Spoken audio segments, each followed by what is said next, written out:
But so great to be here, Tobias. How are you feeling? It's launch week.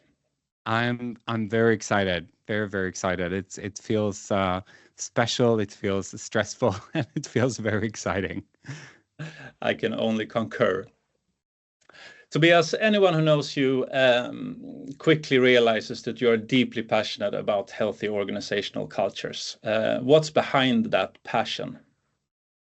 Yeah, so for those of you who might not know, part of my story really comes out of growing up in what became a very destructive culture, a Christian community that over time turned into religious cult, and where people were isolated, demonized, and my mom was one of them. She was a leader in that environment, but after a time she was pointed out as a problem.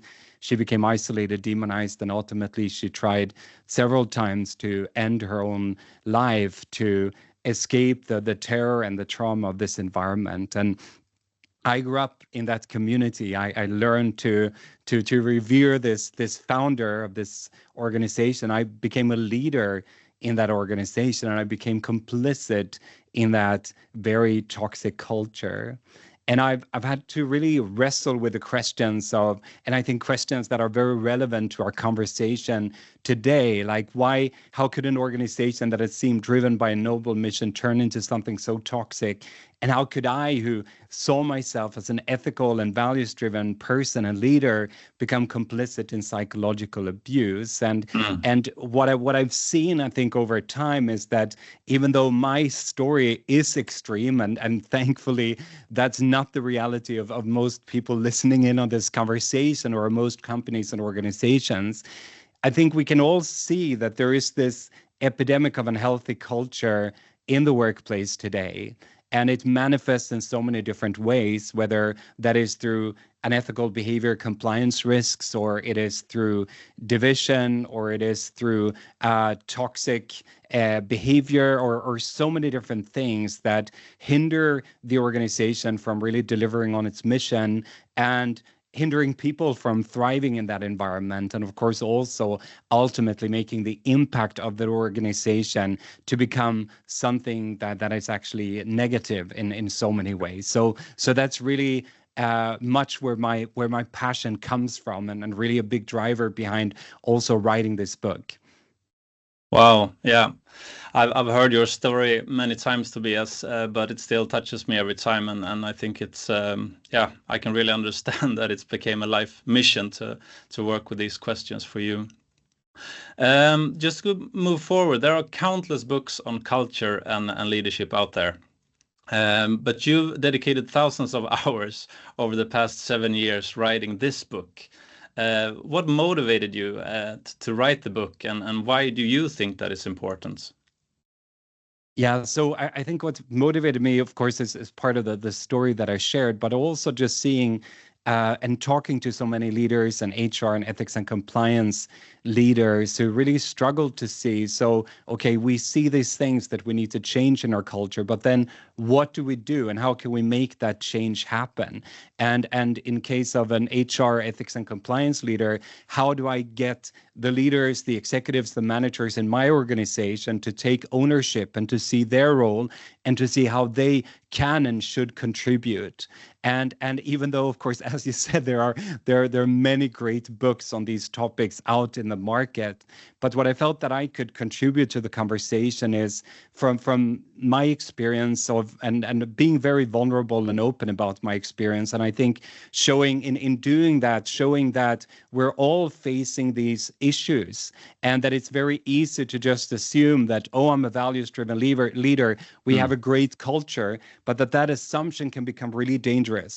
And that if we really want to then cultivate the great culture, it's not something that happens through what I think typically organizations do, which is, instigate a project, create, this short-term, whatever that looks like, project to create culture. But it is really through the signals that are sent through leadership. And of course, tone from the top, yes, but through leaders at every level within the organization that communicates what is encouraged here, what is rewarded here, and what is not accepted here.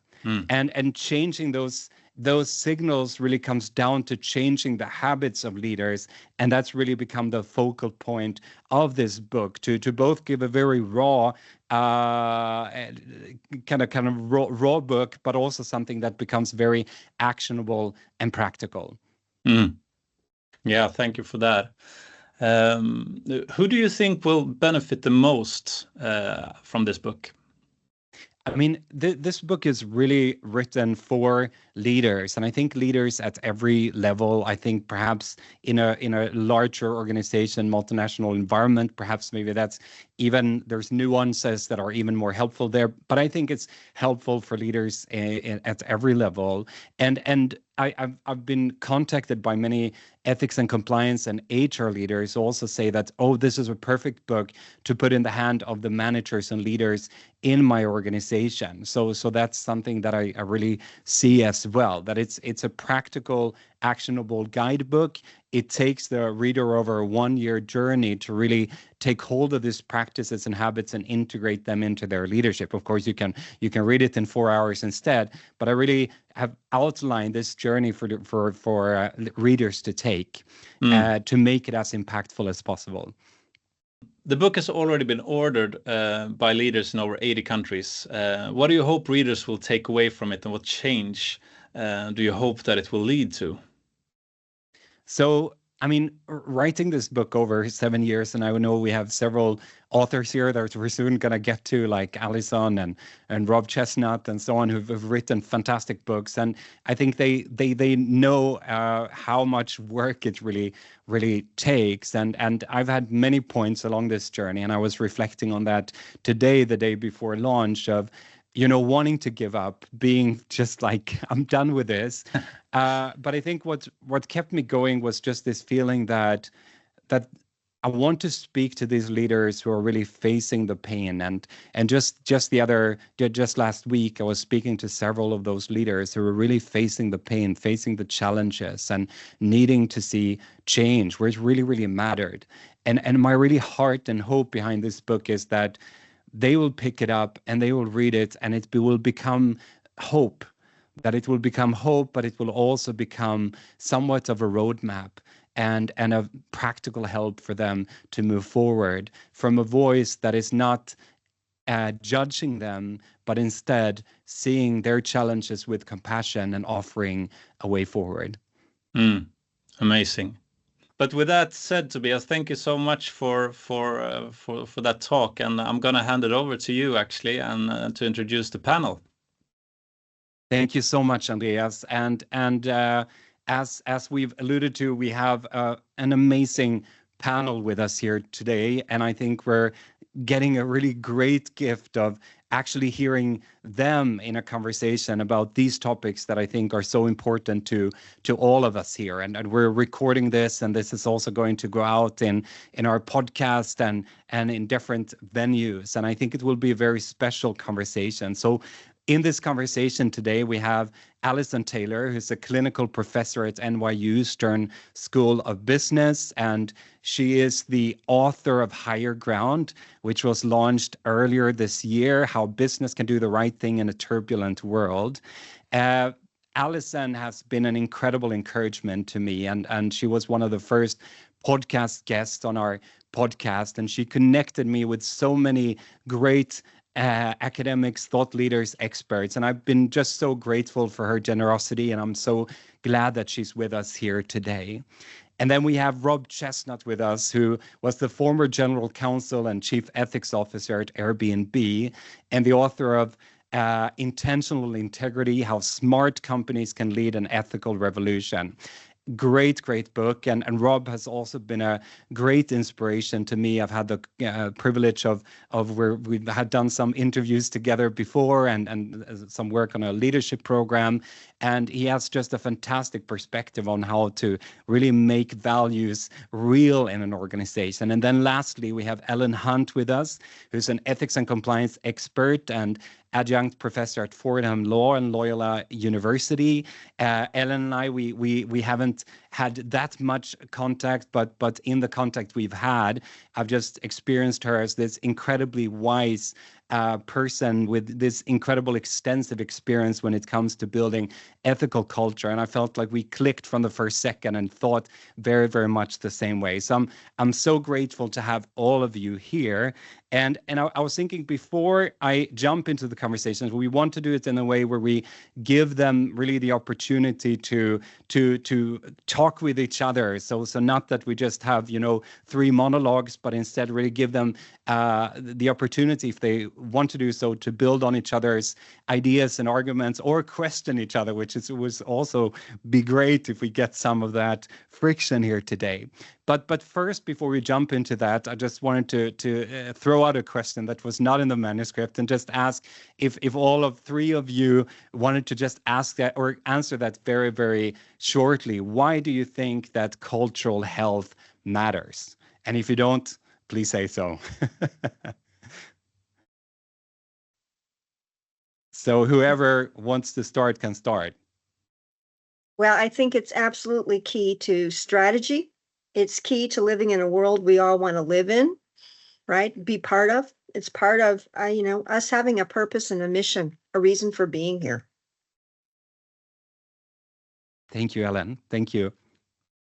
I mean, I would say everything that Ellen said, and we're in this really interesting situation, which is how I start my own book. And I argue that transparency has become a weapon. We have the rise of employees trying to hold their employers accountable by leaking inconvenient information, for example, filming themselves being laid off and putting it on TikTok. We have had the increasing willingness in the last decade of American companies in particular, but companies in general, to take positions on social, environmental, and political issues. And then we have, which is very much discussed, new expectations of the workplace from young people. So culture has always been a key source of strategic advantage, but I think what has changed is rather on full display as never before. Leaders can't keep secrets, leaders can't message around it.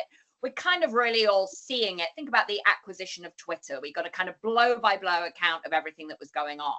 So you can no longer manage your reputation by saying nice things, PR messaging, confidentiality agreements. You actually need to think about leading in a way that's about influencing networks, bringing people along with you, and building a healthy culture where people can speak up in meaningful ways without creating a call-out culture. So I think the timing of your book is really perfect. I mean, I think there's this sort of long-term argument we could make about how this has always been the case and maybe not properly appreciated.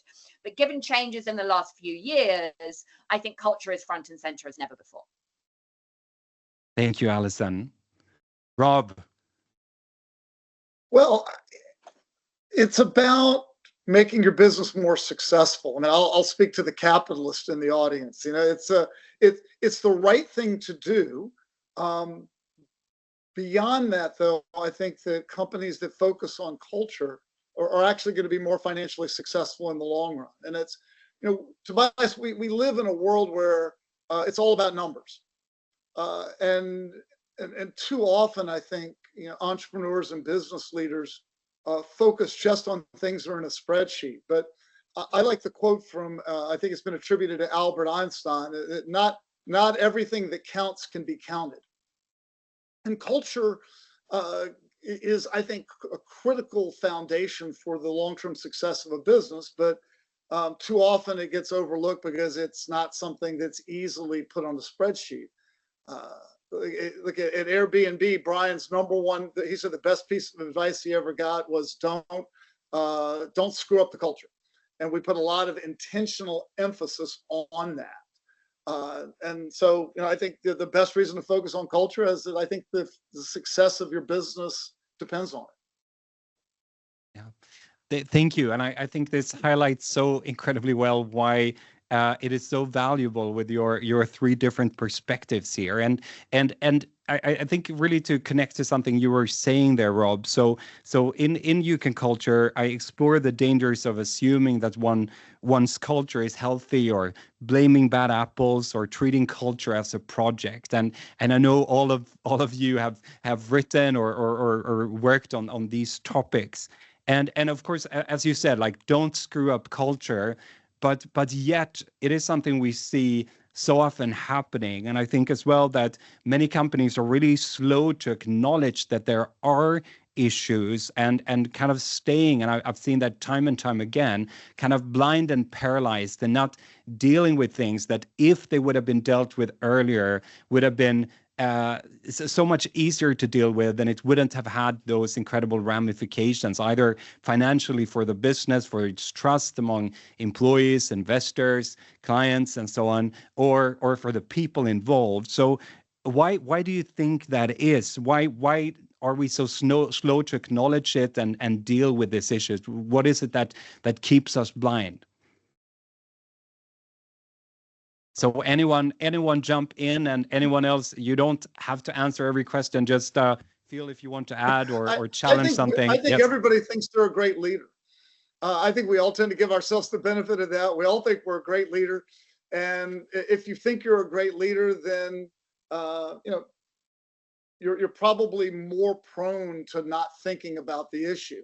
And you think you've got a great culture, and no one dares challenge you, so there's no one there to change your opinion. So I think some of it is just an assumption that we're all great, as opposed to an assumption coming at it from humility, which I think your book talks about, coming from a perspective of I've got a lot to learn, no matter how long I've been doing this. And I think if you come into it with a learning perspective and a humble perspective, then I think you're a lot more open to the fact that there may be things going on around you that aren't healthy.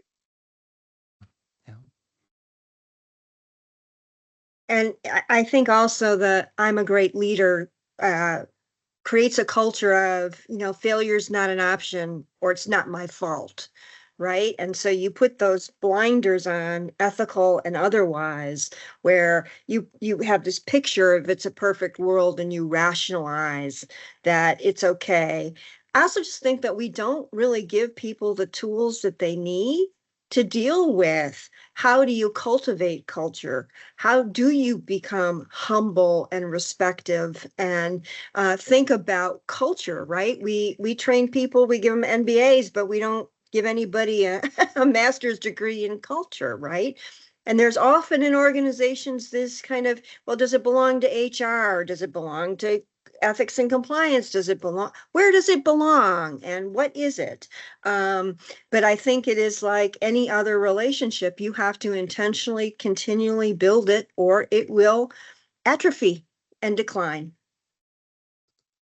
So I think those are really good points. I think also it's perceived to be fluffy and hard to measure, whereas regulations are hard and easy to measure. I also think the compliance industry, particularly in the US, we act as if people are doing cost benefit analysis over whether they do wrongdoing, and so we need to make it hard. We overestimate the importance of deterrence, and then we act as if you have to find and remove the bad people. We don't pay enough attention to social conditions, norms, the way that leaders create norms and structures. It's much more convenient for leaders to say there are bad apples and we need to remove the bad apples. So I actually think a lot of the way regulatory pressure works weighs against taking this topic seriously, and then combined with the idea this is a vague, fluffy, hard to measure thing, people focus on the rules and processes at the expense of these far more important things. To take off from what Alison just said, too often the bad apple is the one who disagrees with the leader, right? So and that just makes the problem worse, because then everybody's afraid to disagree with the leader. And in fact, what you really need is a culture where people are comfortable to speak up and comfortable to come up with to put forward a perspective that's different from what the leader says. But yeah, you're right, Alison. If it's this idea of all I got to do is deal with the bad apples, too often the bad apple is the person that doesn't look or think like me, or may think, have a different opinion. Yeah. Exactly. So, there aren't that many bad people. We all think we're more ethical than average. It's not, wrongdoing doesn't happen because someone wakes up one day and says today's a good day to pay a bribe. Unethical behavior happens through a kind of nexus of norms, incentives, structures, power, commercial pressure. But that's all difficult and challenging to tackle, and it's much easier to focus on rules. Yeah. Yeah. And I'm thinking as we're talking about that, and I think we see these issues. So we see the issue, of course, that it's driven. We have the commercial pressure, which I mean that's a part of doing business, and we have in that sense the regulators' role, and as you say, that can also lead towards towards kind of blaming the bad apples in that sense, and so but if we think about these issues and then think about so what can we do? And Rob, you started talking about humility. If we could choose that humility instead to look differently at ourselves and at our organization, at our leadership, and so on. But of course, that also kind of goes against the grain. So when you think from your respective perspectives and viewpoints and experiences, what do you think is really critical to actually lead to that change in an organization, to take these issues more seriously, to be more humble towards actually seeing that this could happen here, and to not focus, primarily on the bad apples, but really understanding that we might, as leaders, have a responsibility for the social context that we've created? Well, I think it starts with the leader. And unfortunately, I think a lot of it is the personality of the leader. Or is it someone that's naturally open to this sort of thing? Sometimes, great leaders can evolve. So it's also an idea of who do you surround yourself as a leader? I think we all need a personal board of directors. Too often leaders, though, their board of directors are the venture capitalists who, because they've got their own pressures and things that they're expected to do, they may be pushing leaders to do things that aren't necessarily good for the long-term culture. So what's the disposition of the leader to begin with, and who are they surrounding themselves with to encourage them to think about problems in this kind of a right long-term way?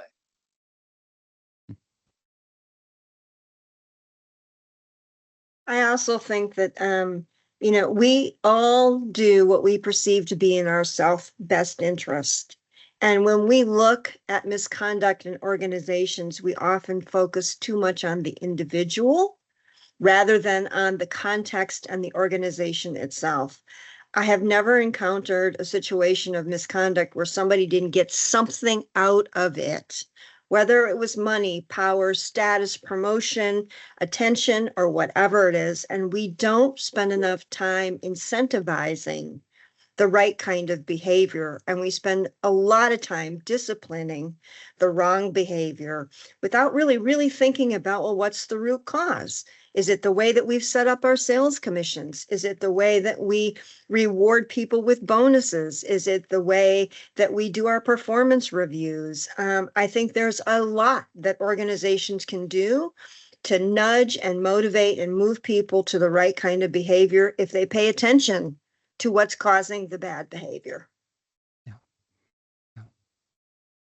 Yeah. And I'm just thinking, and Alison, I'm going to let you in here, but I was just thinking that, I mean, you are out there, you are meeting executives, and I'm thinking about you, Alison. You've done a book tour this spring, and I know that in your work as a researcher, also with ethical systems and so on, you meet a lot of also executives, and thinking for organizations that have then chosen to act differently, to take a more perhaps better approach from the perspective of what we see here that we think is beneficial.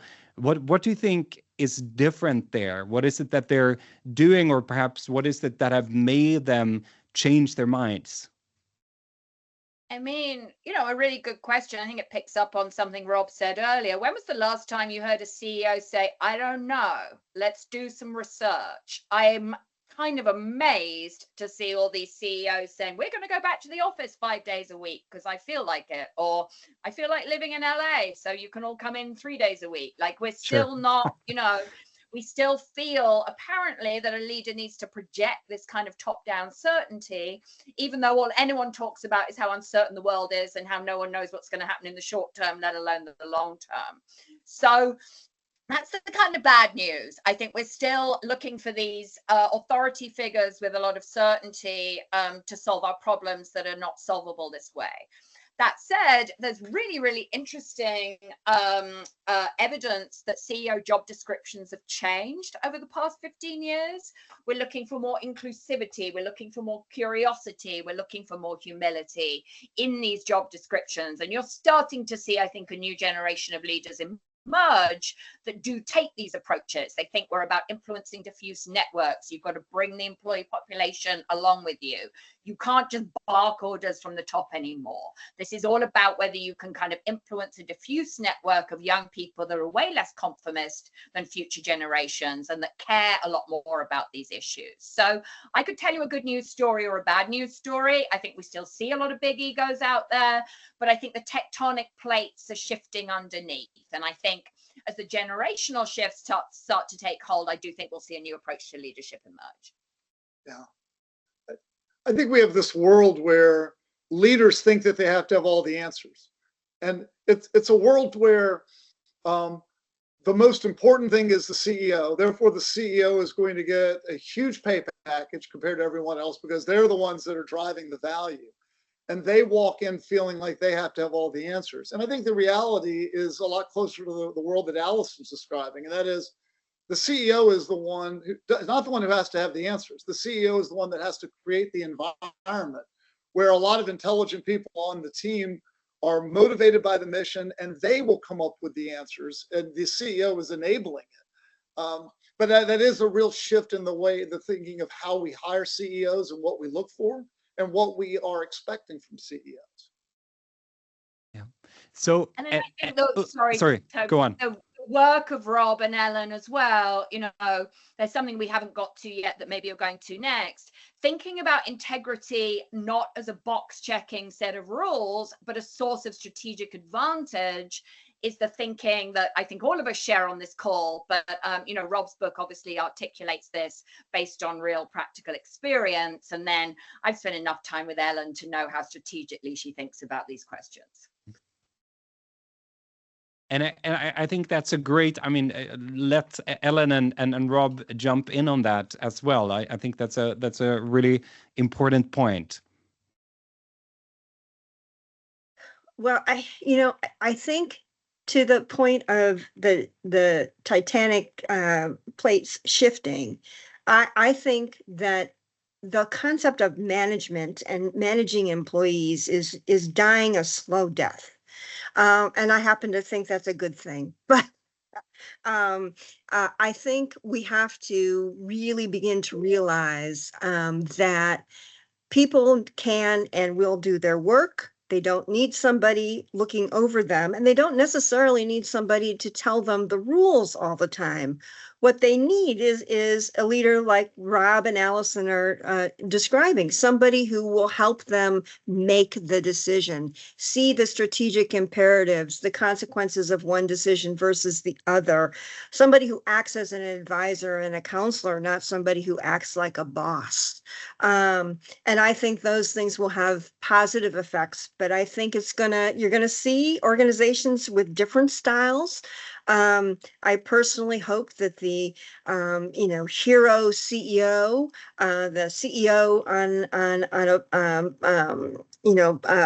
put on a pedestal is a thing of the past. In a lot of ways, it's unfair to that individual. Right? I mean, they can't be right all the time. They can't be ethical all the time, just like the rest of us. And we put them in impossible positions with tremendous pressure, to which they get paid probably more than they should. And we really, really need to rethink how our organizations are working. And the organizations that do that and keep culture in mind as part of the strategic imperative will be the ones that will be the more successful. I love what you're saying there, and I want to give space for you as well, Rob. And I think that there's like just two aspects of this that I really want us to touch on. And I think one, because I know that many in our audience, I think both here and listening to our podcast and so on, they are ethics and compliance or HR leaders in their organizations. And I think one question is like, what can they do? And I think many struggle in terms of how do we get buy-in? How do we get, when we talk about, okay, what kind of leaders is it that we want to have? Of course, might be difficult for them to change the CEO, but how can they kind of drive a positive change? And then also talking about so what do we do to actually get leaders to get hold of this way of leadership within their organization? But you can jump in on any of those questions where you want to go.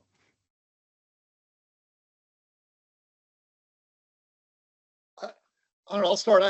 One thing for the ethics and compliance professionals, this may sound a little odd, but I'd encourage you to think about giving it away a little bit. I don't like the kind of culture where ethics and compliance professionals feel like it's my job.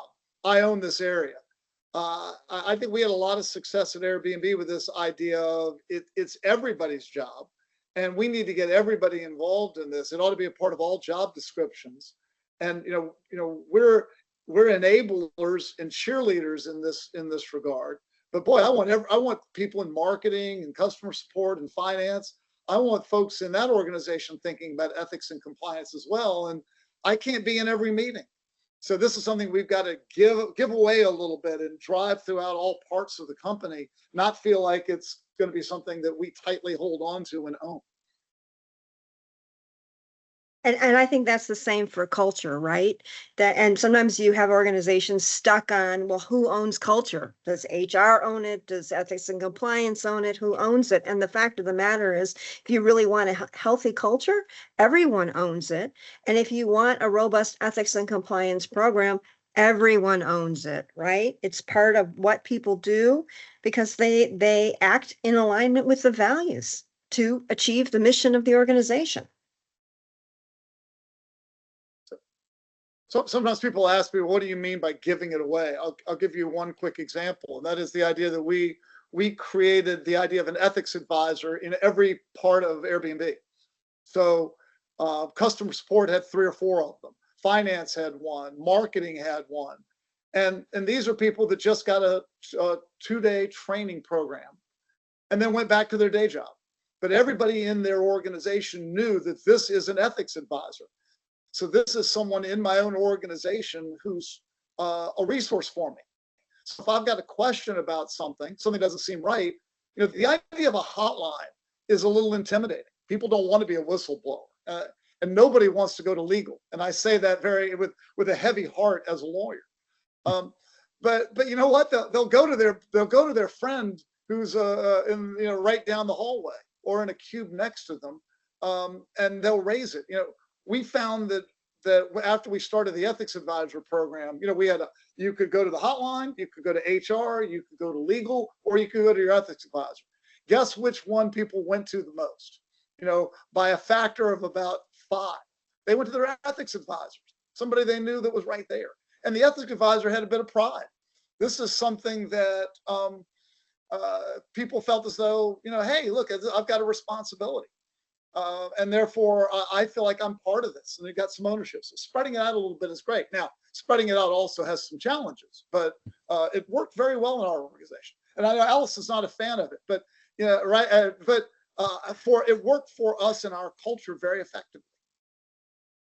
So yes. Okay. Sorry, Ellen. Well, and just I think when you think about ethics and compliance and its role, we need to reinvent ourselves and think about more proactive, effective tools, right? All we do is investigate or write policies or procedures or give people training.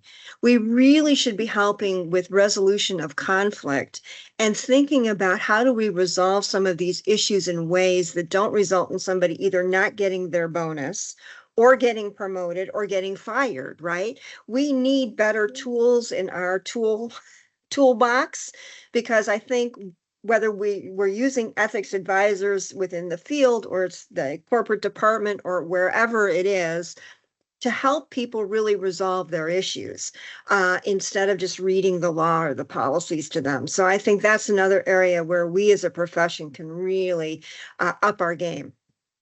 So thank you. And Alison, I'm thinking when we think about ethics, I think that is something that, I mean, it's not just about following the law.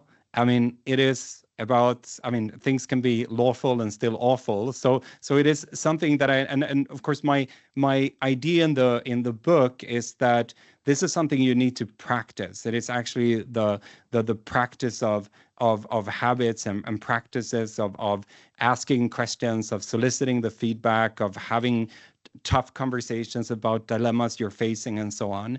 And what have you seen, Alison? And as someone, as a researcher within this field, and as someone working so closely with many researchers and also organizations in this field, what have you seen that are good ways of actually making that happen, that are kind of away from just the tick the box exercises that I think we're all kind of a bit tired of? Yeah, so I think there's a couple of, I mean, one thing I would agree with you that if I ask people in my classroom to think of it, examples of unethical behavior, they're as likely to talk about climate change or inclusion as they are to talk about insider trading or bribery. So the notion of what is an ethical business is far broader than regulatory risk. At the same time, regulatory risk has become increasingly inconsistent globally. So pretty clear we can no longer anchor to regulatory risk. So that raises a load of questions about how we manage and structure internal governance, what roles and remits particular teams have, and how they can work together without diluting accountability. Then there's this kind of other question about how you have a process where the organization thinks about ethical questions in a strategic way. The best examples I found, though I think they're far from the only ones, are from two Dutch banks, Rabobank and ABN AMRO.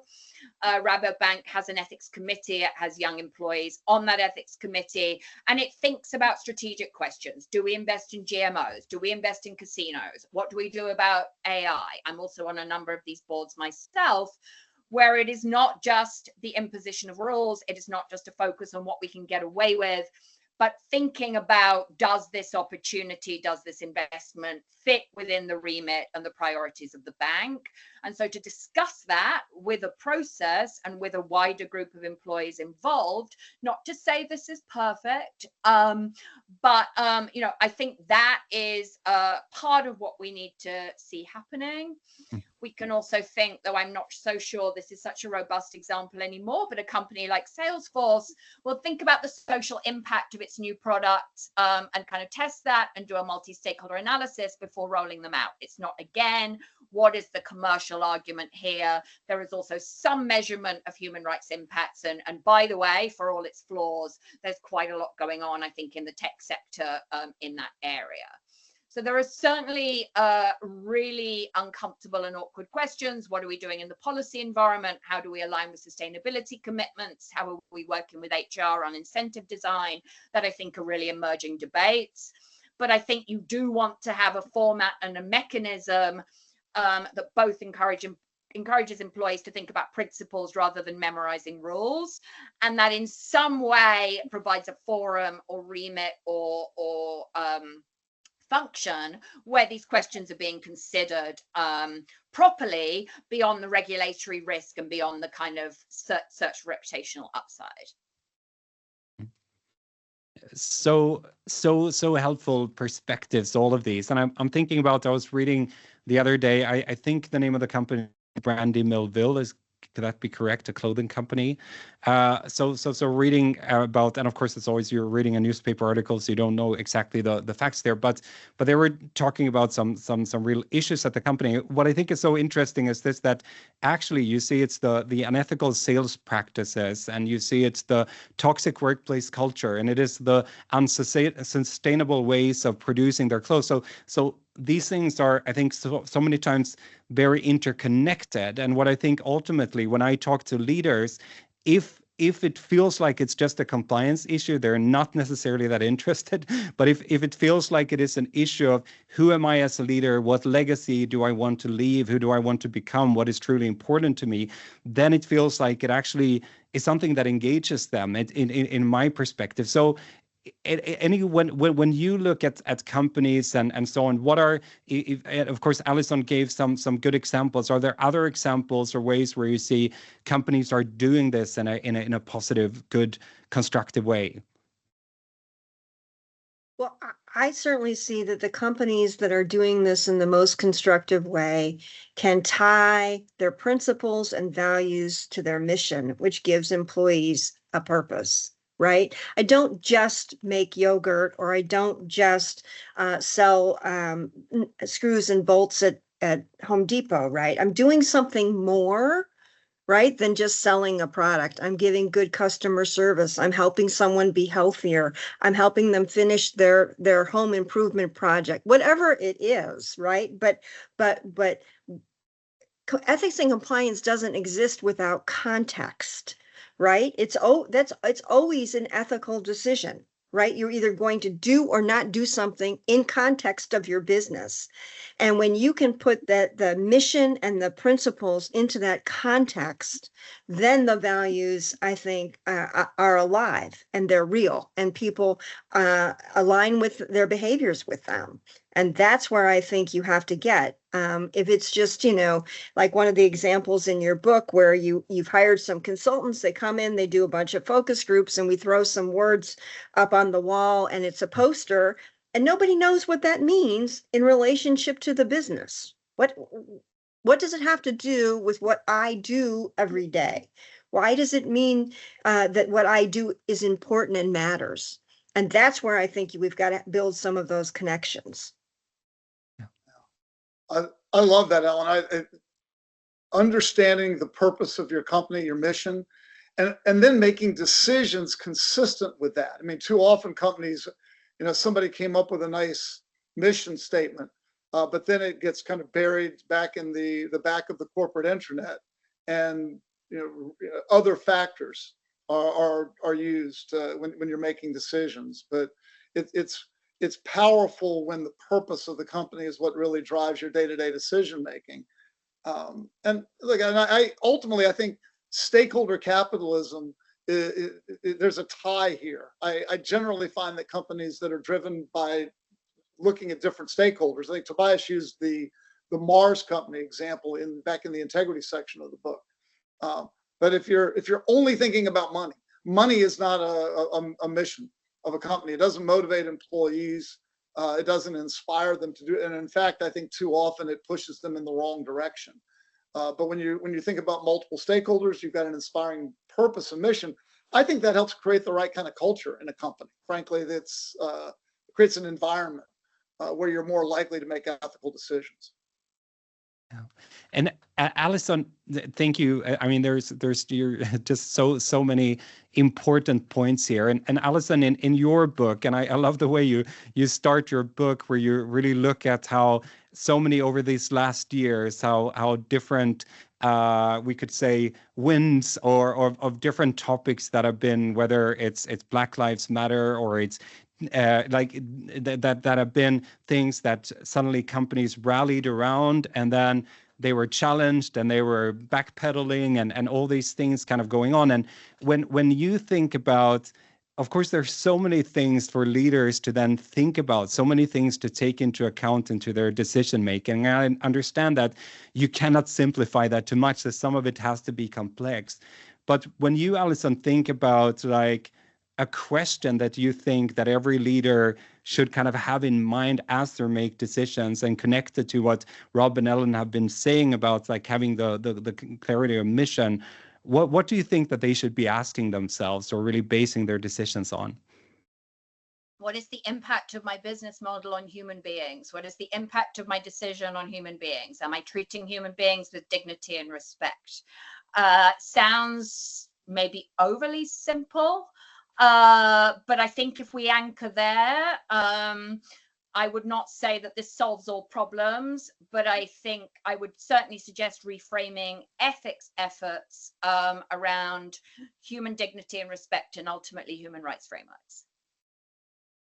Great point. And sometimes I reflect on that question from the perspective of, do we actually have the right to use people for our financial benefit? So of course it might seem like a simplistic question, but I think sometimes it's an important one to ask ourselves. So I'm gonna ask a last question, and then we're gonna let the audience come in here. But I mean, in a UCAN culture, I discuss transformative habits and practices essential for cultivating a healthy culture. And if you had a magic wand, and I wish you all did, what and could get leaders to adopt one practice or a habit, what would it be? You don't necessarily have to take that from my book, but what is something that you just wish that you could get leaders to start doing regularly that would really help change the situation?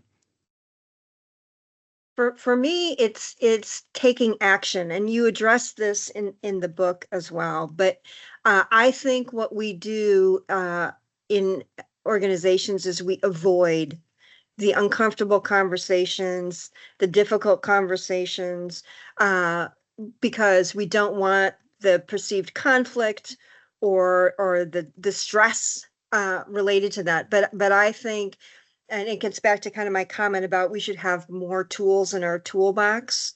It's and to Alison's point, it's just respectful. When somebody has a concern and nobody seems to listen or care, they can't even say, thank you for raising this. I'd like to think about it, but I'll get back to you. You can't even do that, right? I think there is a theme of ignoring and avoiding the issues. And I think if you really want to be an ethical leader, you've got to take those on early and often. Yeah, I think in that vein, for me, it would be specifically and intentionally making integrity a part of your business. And by the way, doing so, with a recognition that it's actually going to improve your business performance in the long run. But I think too often, when you start raising words like integrity, you'll hear oh yeah, we're doing the right thing or acting with integrity. That's nice, but this is a business.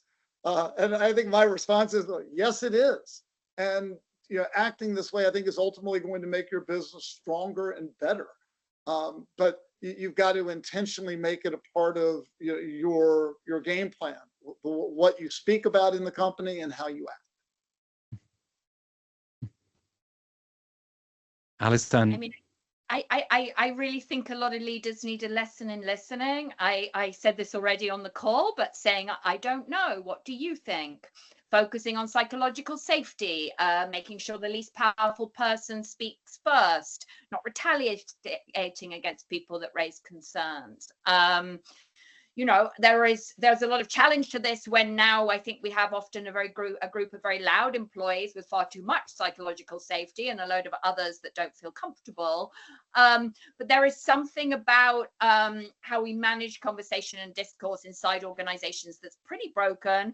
So we end up with a lot of leaders at the top. My door is always open. I'm listening. And I don't think there is an awareness. There's an academic called Megan Wrights works a lot on this and has really smart views on this. I think leaders underestimate how intimidating they are and how difficult they are to talk to. And so we need to listen and we need to focus on psychological safety. It's simple, but I think it is aligned with what the other two speakers are saying.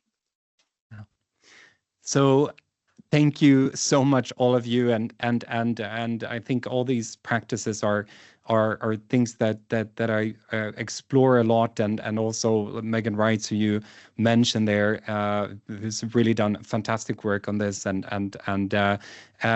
but so we're going to go into questions, but before we do that, I just again want to say thank you to all three of you. I know you are super busy, and I'm so grateful and honored that you took the time for this conversation. I know that Alison will need to leave us in a few minutes. I know that Rob and Ellen can stay a little bit longer, but Andreas, I'm going to hand it over to you for questions.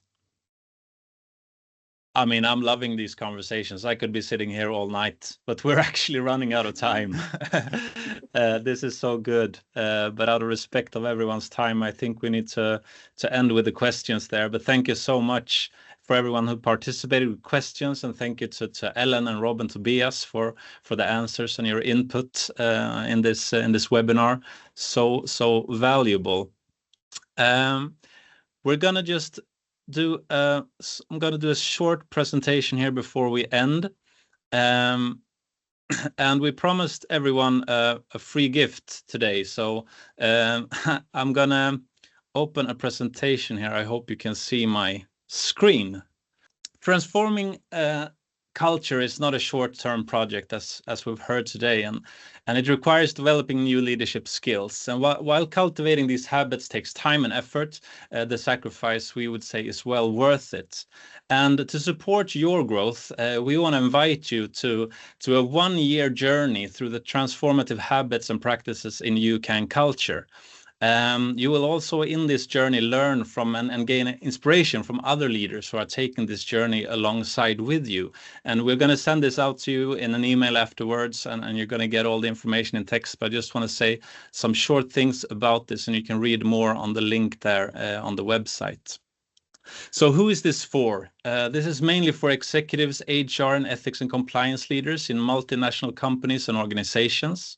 What does it entail? You'll receive insights from Tobias in collaboration with renowned academics, experts, and executives, as you have done today, through quarterly digital events that introduce each habit, and then there's going to be monthly podcasts focusing on each practice.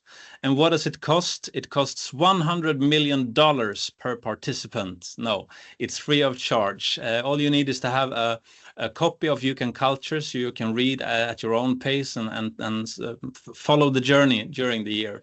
And the first event that we already have scheduled will be on November 12th. And then we'll have the awesome privilege to be joined by Richard Bystrong and Klaus Moosmeyer.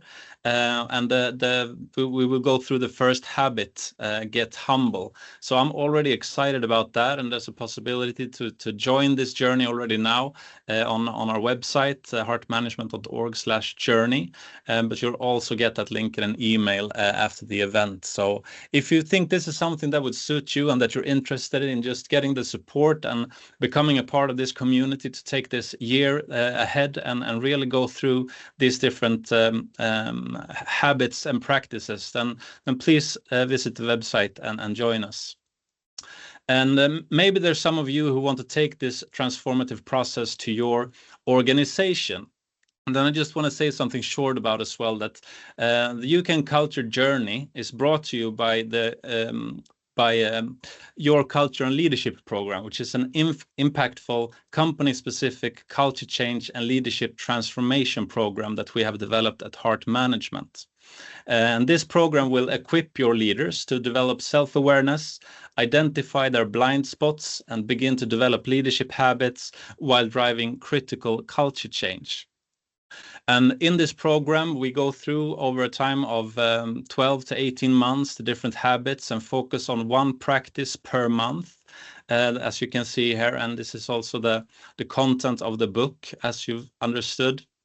And it includes individual reflection and leadership actions. Once a month, there's a thought-provoking pre-recorded learning material that comes out with reflection questions and tasks to take action upon. There's 4 immersive workshops where we designed to address organizational specific challenges and needs. We work with dilemmas and different type of trainings there. Then there's growth groups where 4 or 5 people meet regularly for shared learning and mutual accountability with a set agenda. And this is something that we have found is super valuable and helpful in developing new habits and transforming culture within your organization. And also team activation, where the managers get finished learning material to use with their teams. So you will get more information about this as well. And if you have any questions or want to talk to us more about that, feel free to reach out to Tobias or myself. But now my time is up and we're going to land this plane. And I want to thank you all so much for being here today. And Tobias, again, thank you for writing this book from my point of view. We work together in this, but I'm still so honored to be a part of this. And just thank you for doing this hard work that you've done. And now it's finally out there. Yeah. So thank you, everyone. Wishing you a continued great day and hope to meet you all soon again. And there's another event tomorrow. If you would like to join that as well, just go in on our website and sign up for that as well. Thank you. Thank you. And bye. Thank you.